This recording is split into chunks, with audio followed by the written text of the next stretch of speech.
दोस्तों, मेरे YouTube channel पर आपका स्वागत है। जैसा कि मैंने आपको पहले बताया था कि मैं समय-समय पर आपके सामने अपने यूट्यूब चैनल के माध्यम से आऊँगा और एक नई कहानी, एक नई घटना के बारे में आपको बताऊँगा, जानकारी दूँगा। कुछ ऐसी इंटरेस्टिंग घटनाएँ जो हमने अपनी सर्विस के दौरान, अपनी तैनाती के दौरान जिन घटनाओं का अनावरण किया, उनको खोला। तो ऐसी ही घटना है दोस्तों, जनपद झांसी की एक घटना के बारे में आपको बताऊंगा और बताऊंगा कि उस घटना को कैसे हमने खोला, कितने प्रयासों के बाद वो घटना खोली, उसके बारे में मैं आपको जानकारी दूंगा। घटना वर्ष 2009 की है। उस समय जनपद झांसी के वरिष्ठ पुलिस अधीक्षक थे श्री विनोद कुमार दोहरे, और मैं वहाँ जनपद झांसी के रिपोर्टिंग चौकी बीएचईएल से स्थानांतरण होकर थाना नवाबाद आया था। तो उसी दौरान एक घटना घटित हुई। अ, बसपा के उस समय के साहू जी थे वहाँ के विधायक, उनके परिजन की एक लड़की थी, वो कहीं चली गई थी और उनके परिजन को पता था किसके साथ गई थी, तो उन्होंने जो बाई नेम एफआईआर थाना नवाबाद में दर्ज कराई थी 2009 में। लड़के का नाम था विनय विनय शर्मा, और उसकी माँ जिला अस्पताल में नर्स थी, झांसी में ही। तो जब एफआईआर पंजीकृत हुई, उसके बाद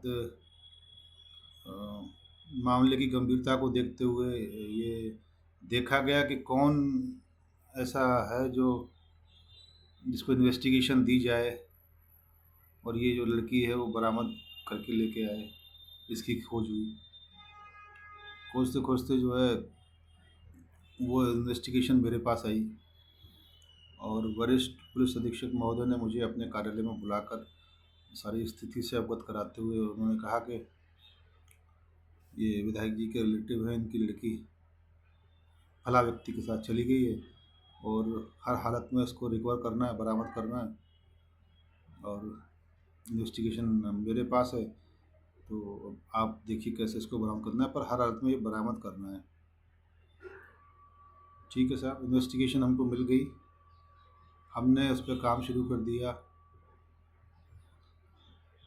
हमने लड़की के परिजन, उनके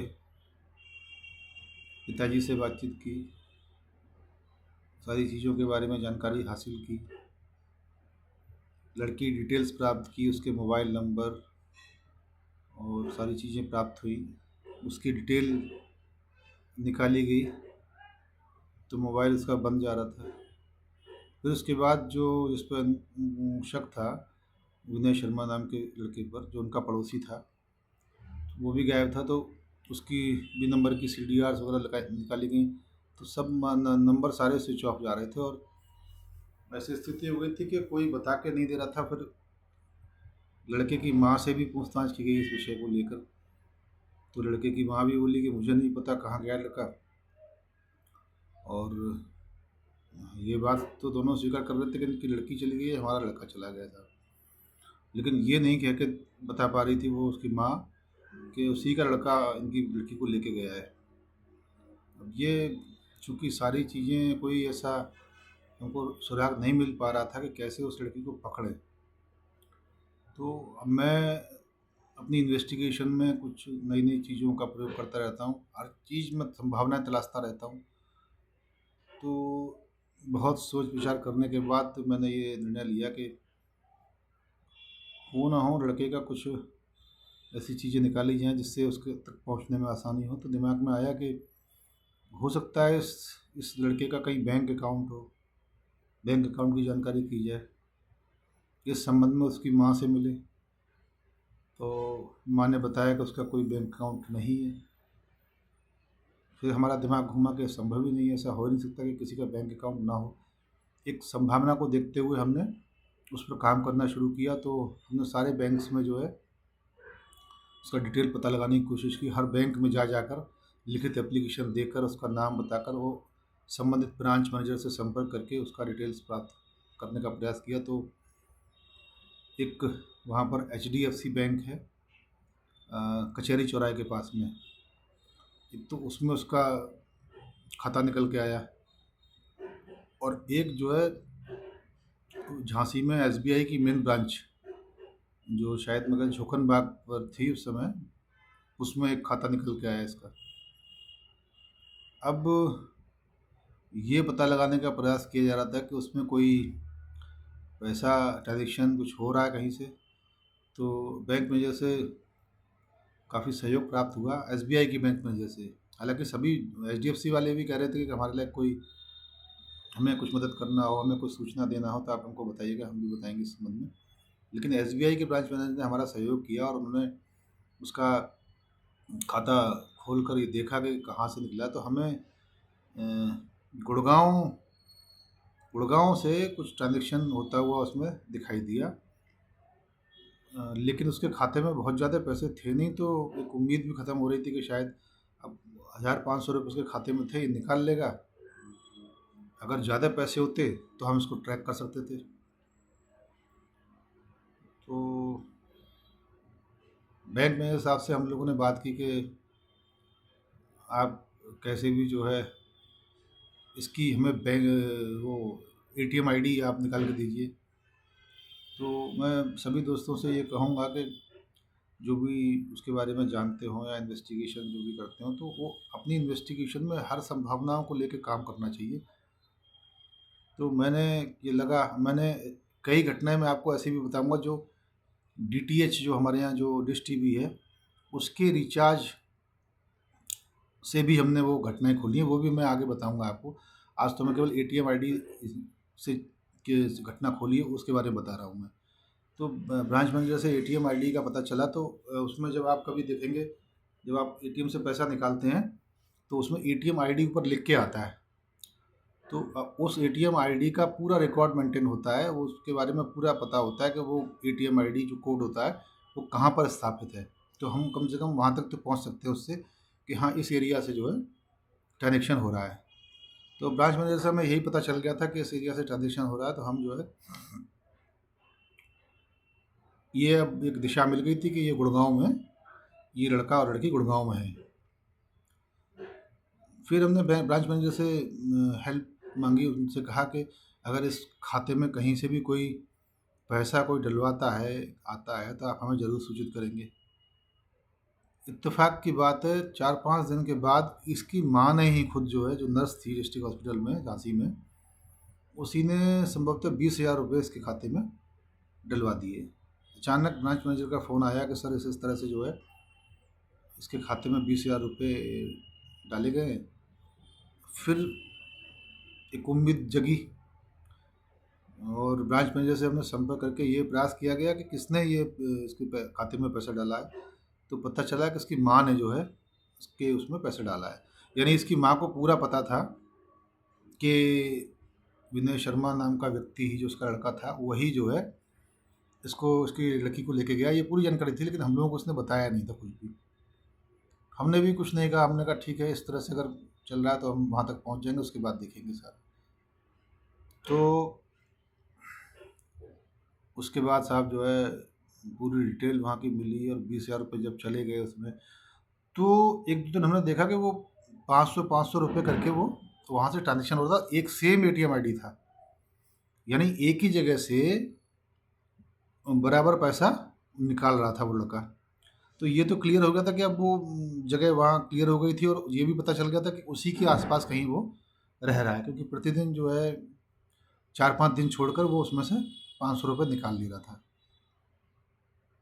हम लोगों ने अपने वरिष्ठ पुलिस अधीक्षक महोदय से पूरी घटना की चर्चा करके उनको पूरा बताया कि सर अब तक की इन्वेस्टिगेशन में ये पाया है, और चूँकि मोबाइल वगैरह सारे बंद चल रहे थे तो इस माध्यम से हम जो है प्रयास किया और हमें ये सुराग लगाया कि वो लोग गुड़गांव में हैं।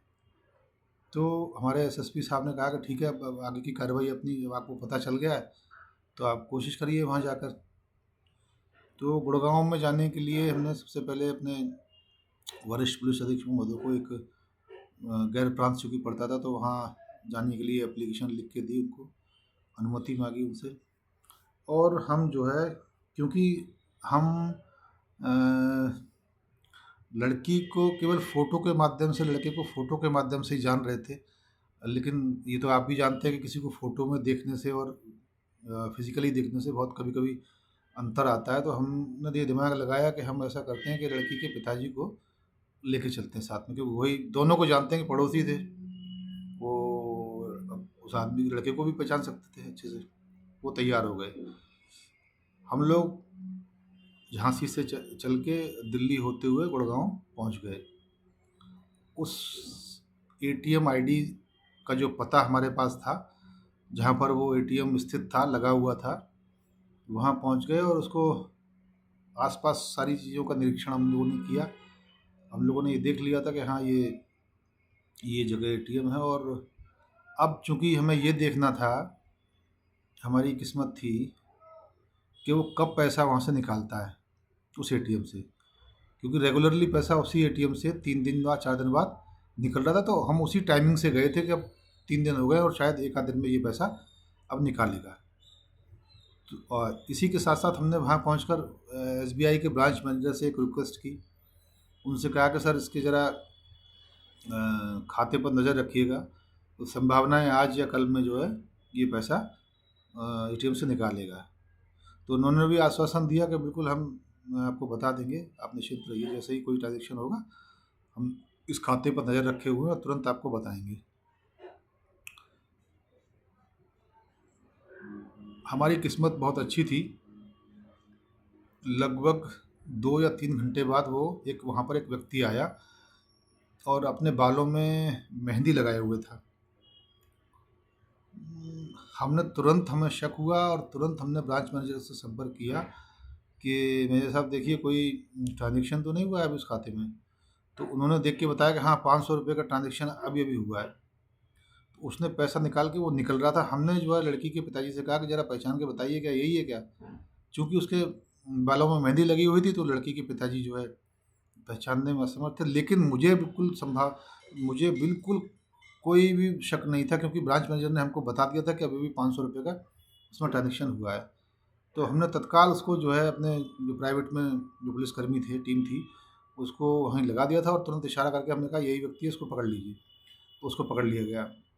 बाद में फिर लड़की के जब पिताजी उसके पास पहुँचे तो वो पहचाने कि हाँ, ये वही लड़का विनय शर्मा है। और चूँकि इसने मेहंदी लगा रखी थी तो मैं पहचान नहीं पा रहा था। तो लेकिन अगर हम लोगों का ब्रांच मैनेजर से बहुत अच्छा कोऑर्डिनेशन था, अगर उनसे हमारा संपर्क नहीं होता, जानकारी नहीं मिलती, तो शायद हम इसको पकड़ नहीं पाते। तो हम लोग जो है जहाँ पर वो लड़की रह रही थी उससे पूछताछ की, लड़की के पास तक पहुँचे और उन लोगों ने वहाँ पर एक कमरा लेके पूरा एक गृहस्थी बसा ली थी पूरी जो है। चूँकि पिताजी साथ में थे, इमोशनल हो गए, लड़की भी इमोशनल, तो दोनों को हम जो है, लड़का लड़की और सबको लेके हम जो है, मैं सामान के एक दूसरी गाड़ी वहाँ से की और वहाँ से पूरा लेके हम चलने ही वाले थे कि गुड़गांव पुलिस आ गई। वहाँ के मकान मालिक ने गुड़गांव पुलिस को फ़ोन कर दिया। वो आ गई तो उन्होंने तमाम पूछताछ की। मैंने कहा हम और इसके खिलाफ अभियोग पंजीकृत है, एफआईआर उनको दिखाया, सब कुछ दिखाया, उनको संतुष्ट किया। उसके बाद हम जो है वहाँ से गुड़गांव के संबंधित थाने पर गए। थाने पर पूरी बात बताकर एसएचओ को, और तब फिर वहाँ से जो है हम लोग चले झांसी के लिए। झांसी जाने आने के बाद फिर आप जानते हैं कि जब एफआईआर दर्ज होती है तो अगले दिन झांसी पहुंचकर फिर पूरी जो कार्रवाई हुई, लड़की और उसका बयान वहाँ पर दर्ज हुआ माननीय न्यायालय में। 164 सीआरपीसी के तहत बयान दर्ज कराया गया। और लड़की ने, चूँकि वो नाबालिग थी, तो उसी के फेवर में बयान दिया कि हम अपनी मर्ज़ी से गए थे, परंतु नाबालिग बच्चे की कोई उसकी क्योंकि उसको समझ ही नहीं होती, तो उसके बयान का भी कोई महत्व नहीं होता है। लड़का बालिग था, उसको नहीं करना चाहिए था ऐसा। तो उसके बाद वो जेल चला गया। तो दोस्तों, मैं यही कहना चाहता हूँ कि हम लोग उस इन्वेस्टिगेशन में, मैंने जो है सारी संभावनाएं ख़त्म हो चुकी थी कि कैसे हम लोग उन दोनों के पास पहुँच पाएंगे। क्योंकि आजकल आप देखते हैं कि हम लोग मोबाइल सर्विलांस के माध्यम से और भी चीज़ें हैं, उसके माध्यम से वहाँ तक पहुँच जाते हैं। लेकिन उस समय जो है 2009 में जब मोबाइल की सारी संभावनाएँ, उसके सिम-विम सब बंद हो गए थे, तब दिमाग में ये नहीं आ रहा था कि कैसे इसको पकड़ें। लेकिन अचानक दिमाग में ये चीज़ आई कि हो सकता है इसके खाते से पैसा निकल रहा हो, खाते की जानकारी की जाए। और वो इन्वेस्टिगेशन जो है, उस जो लड़की जो बरामद की थी हमने उस इन्वेस्टिगेशन के दौरान, वो आप देख लीजिए केवल एटीएम आईडी से ही हमने जो है, जो एटीएम आईडी उसमें निकल के आया उसका पता लेकर बैंक की सहायता से ही हमने उसको वर्कआउट किया। तो मैं यही कहना चाहता हूँ कि हम लोगों ने अपनी इन्वेस्टिगेशंस में वो हर संभावनाओं को देखा कि कैसे हम किस तरह से उस तक पहुँच सकते हैं, कैसे घटना को खोल सकते हैं, कैसे चोरी हुआ माल बरामद कर सकते हैं, कैसे भागी हुई लड़की को हम बरामद कर सकते हैं। तो वो सारी चीज़ें हम लोग प्रयास करते हैं अपने इन्वेस्टिगेशन में। और एक ये बहुत बड़ी चीज़ है कि एक इस तरह से ये चीज़ें करने पर एक वो हमारी इन्वेस्टिगेशन का पार्ट बनती हैं, और वो एक डॉक्यूमेंट्री एविडेंस भी बनती है, जिसके आधार पर उसको सज़ा भी होती है, वो सिद्ध भी कर पाता है। और हमें उसके अलावा कुछ नहीं कहना होता, कि अपने आप में वो सारी चीज़ें एक एविडेंस के रूप में हमारी उसमें लगी होती हैं, और माननीय न्यायालय उसको देखकर वो एक सिद्ध हो जाता है कि हाँ, ये घटना घटित हुई है, और ये गुड़गांव से पकड़े गए हैं दोनों लोग, वहाँ थे, वहाँ से पैसा निकल रहा था, और उसको सज़ा भी होती है उसमें जो है। तो मेरा कहने का मतलब ये है कि जो भी इन्वेस्टिगेशन ऑफिसर्स है, वो हर चीज़ को उसमें लेके, एक अच्छे इन्वेस्टिगेशन ऑफिसर है, वो हर संभावना तलाशते हैं उसमें कि कैसे इसको जो है वर्कआउट किया जाए, कैसे बरामद किया जाए।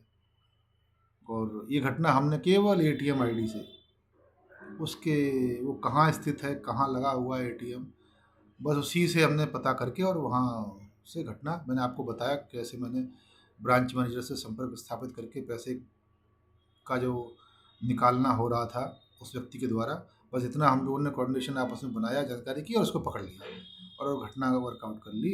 इसमें हमें जो है वरिष्ठ पुलिस अधीक्षक महोदय ने नगद पुरस्कार भी दिया, और हमारे कार्य की सराहना भी की, और पूरी घटना को हमसे सुना भी कि कैसे आप लोगों ने ये वर्क किया, क्योंकि मोबाइल चल नहीं रहा था, इसमें कोई लग ही नहीं रहा था कि कैसे इसको जो हम वर्कआउट कर पाएंगे। तो इस तरह से दोस्तों हमने ये घटना खोली थी। तो मैं यही बताना चाहूँगा कि एटीएम के माध्यम से ही हमने ये घटना खोली।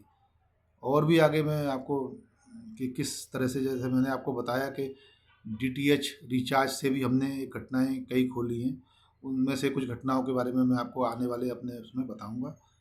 तो बस मेरा निवेदन यही है कि दोस्तों, मेरी वीडियो को सब्सक्राइब, लाइक, शेयर ज़रूर करें, जिससे हमारा भी मनोबल बढ़ता रहे। धन्यवाद दोस्तों।